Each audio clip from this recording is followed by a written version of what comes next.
Right then, so I hope you like my fantastic backdrop, urban. I found a lovely little spot. Before I move on to the sort of more serious stuff actually at Auschwitz, which I'm on my way to do some filming this afternoon, I thought I'd do something a little bit more humorous.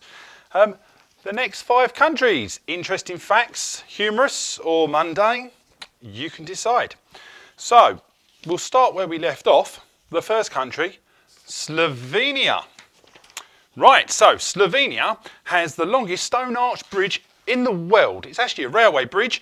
It was built between 1900 and 1906. It is constructed of 4,533 blocks and is 220 metres long. Although it only covers 0.04% of the Earth's surface, it has 1% of the entire biodiversity on the planet. 61% of its area is covered in forest, and it has 27,000 kilometres of streams and rivers.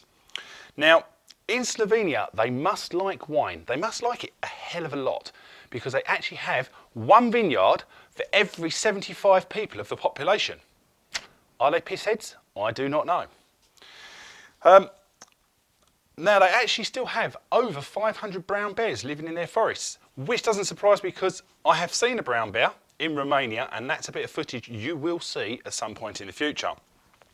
On the 30th of April, every year, they, we celebrate things on May Day and stuff like that. But on the 30th of April, they actually light fires across the country to celebrate workers' rights. It has a population of 2 million people. 90,000 of them are beekeepers. That's a lot of beekeepers. They also speak 46 dialects. It has over 10,000 caves. Great if you're a potholer. It has a prison that's been renovated into a hotel called Hotel Cecilia, or is that Cilicia? Cilicia, Hotel Cilicia. Former prison, renovated into a hotel, but it still looks like a prison, so I probably would be quite at home there. Or is that letting the cat out of the bag for future talks? Lake Bled is the most popular tourist destination in Slovenia. Its highest mountain is Mount Triglav at 2,864 metres high, and also on that mountain, the oldest will ever to be found was found there that is dated at 7,000 years old. No, tell a lie, 5,000 years old. I can't read my own writing. It has the longest ski jump in the world at 2,239 metres. Bloody hell, a 2-kilometre ski jump. Now that would be some serious going. Oh, and 73% of the population are Christian. So, that's Slovenia. Croatia, next country I visited. It has a town called Hum, which is the smallest town in the world. The population of Hum varies between 17 and 24 people. The waterfront in Croatia is known as the Dalmatian coast. Now, this is not because of the breed of the dog. It actually comes from the Romans. It's been known as Dalmatia since the Roman times.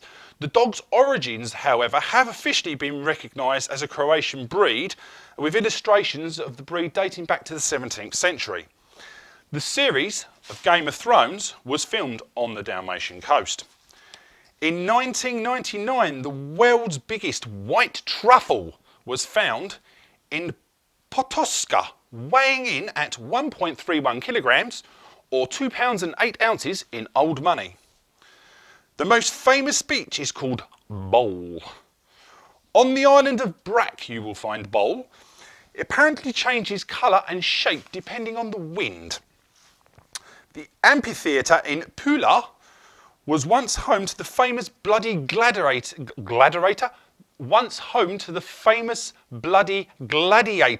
fights of the Roman times. It is called Istra and is one of 3 fully conserved amphitheatres in the world. It's also the 6th biggest in existence. 10% of the land is made up of 8 national parks, 11 nature parks and 2 nature reserves. Croatians enjoy 2,715 hours of sunlight a year. That is more than Australia, more than Sydney in Australia. The seaside town of Zadar holds the title of the best sunset in the world. And Nikola Tesla, think of the car and the man that produced the machine that made the big giant sparks between the two big silver balls, Tesla. Right, so Nikola Tesla, although he was Serbian, was actually born in Lika, or Lika, a mountain region of Croatia. So, that's Croatia done. Serbia, my favourite place. 95% of raspberries sold in the world originate from Serbia. It is the largest exporter of plums and prunes, so I bet they're regular when they go to the toilet. 18 Roman emperors were born in Serbia. That's about 20% of all the emperors that ever actually roamed? Hailed? Ruled, that's the word I'm looking for. 80% of emperors were born in Serbia, about 20% of all of them that ever ruled Roman times. Most famous being Constantine, who declared Christianity as the official religion. Whilst on the subject of Romans, Serbia has been home to 4 Roman capital cities. The most famous was Sirmium. I'll get it right, Sirmium. One Serbian word. Everyone will know this. One Serbian word that is recognised globally. Everyone knows what it means. It's not been changed, and it's used in every language. Vampire. So no, it's not a Romanian word. It wasn't formulated for Dracula. It is actually a vampire, is actually a Serbian word, and it is meaning exactly what we think it means. Blood-sucking animals. Right, the clockmaking industry in Serbia is actually 600 years older than the Swiss clockmaking industry. Belgrade is one of the oldest cities in Europe, dating back 7,000 years. The Serbian language was one of 4 official languages in the Ottoman Empire. If you don't know what the Ottoman Empire is, it's one of the biggest empires ever to rule. Look it up. According to the international polls, Serbs are statistically the most hospitable people. Now, the reason for this is because it's in their beliefs and traditions that if a host wouldn't gain favour in the eyes of God if he wasn't hospitable to a guest. Right, so Serbia done. Montenegro. I like Montenegro. Nice beach. Montenegro. Its most famous export is Vranak, which is a wine, and smoked ham. Montenegro has since 1992 officially been declared as an ecological state, the only state declared ecological in the entire world. The village of Kravish, highest annual rainfall. It actually has the highest annual rainfall in the whole of Europe. God, can I actually pronounce that? Right. Biogradska Gora is the last remaining rainforest in Europe and can be found in Montenegro. Bojana, which is a river, is the only river that flows both directions, that's upstream and downstream, at the same time due to its configuration of terrain. Now, I actually found that quite hard to get my head around, so I actually looked at the delta of the river, and you can quite clearly see it actually has 2 outlets into the sea, and as the tide is flowing down, although one part of the river is flowing out, the tide is flowing up the river, so hence it flows both directions at the same time. And then when the tide turns the other way, it then swaps through its estuaries. So there you go, little explanation of how that actually works. Where was we? Right, it is the founding member of the Red Cross. A lot of people might think that's the Swiss, but it's not. It actually was founded in Montenegro. In 1904, Montenegro declared war on the Japanese Empire. Now, that's because they sent a detachment of fighting troops into the Russo-Japanese War between 1904 and 1905. There was close ties between Montenegro and the Tsars of Russia before communism took over. So yes, hence they, dukes married whoever, offspring of the Tsars and stuff, so there was close ties. So they sent a detachment of troops to the Russo-Japanese war. Now, they declared war by sending that detachment of troops back in 1904, but it was only 101 years later, in 2006, that they actually signed a peace treaty. The Tara Canyon is 1,333 metres deep, which makes it the deepest in Europe and the second deepest in the world. I'm assuming the Grand Canyon in America is the deepest. I haven't checked. Montenegro is the world's best when it comes to mobile phones. It actually has 1.6 working mobile phones per person that live in Montenegro. I don't think someone's actually got 0.6 of a mobile phone, so there must be a few people with 2 or 3 working phones and maybe 1 or 2 that actually haven't got one. Or there could be a lot of drug dealers with lots of disposable phones. I don't know, but that's the statistic. Yes, it might have all these mobile phones, but it actually has the slowest internet connection in the world. Right, Macedonia, another great country, really cheap. Suggest you go there, fantastic place, lovely people, and some excellent horse riding. Anyway, it's home to the world's deepest underwater cave.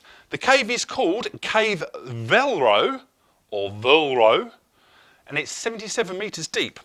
In 2006, it became the first country in the world to have full access to wireless broadband internet connection.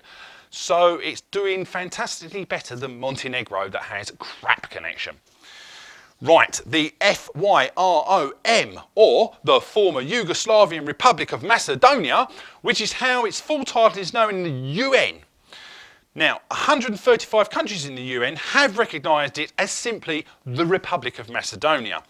The problem there lies that an area of Greece, in the north of Greece, there is also a place called Macedonia. Now that kind of gets up the Greeks' noses that Macedonia have kind of broken away from Yugoslavia in like the early 90s and then just said, oh, we're Macedonia, when Greece are like, hang on a minute, no, we own Macedonia.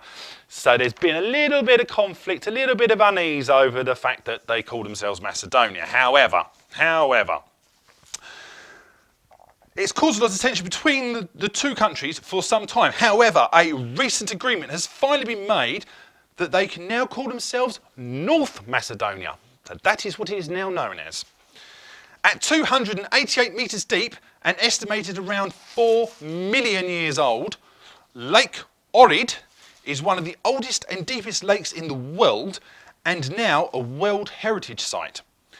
500,000 people, that's a quarter of the entire population of Macedonia, live in the capital city of Skopje. And if you've seen my pictures of Skopje, it's fantastic.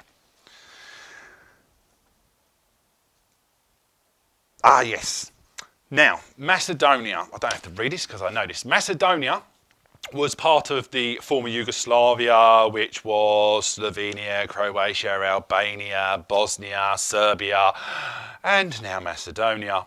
Maybe 1 or 2 others. I'm not entirely certain. But anyway, it was the former Yugoslavia, and when communism pulled out after the Berlin Wall come down, which was back in 1991, there was a lot of fighting in between Serbia and Bosnia and Albania, and that's a whole nother subject that you don't really want to get into because it was rather bloody. However, the fighting never actually reached Macedonia because they used their noddle and they called the UN in straight away and actually was the only country to gain its independence completely peacefully in 1991. Skopje, the capital, is home to the Millennium Cross, which stands on top of a hill and is 66 metres high, and I've seen it, I've photographed it, but the photo didn't come out very well because I was like about 3 miles away. However, it is big. If you visit all the churches around Lake Ohrid, as formerly mentioned, one of the deepest and oldest in the world, at a rate of 1 church per day, it will take you a whole year to visit them all. So one will assume that there is 365 churches, at least, around the lake.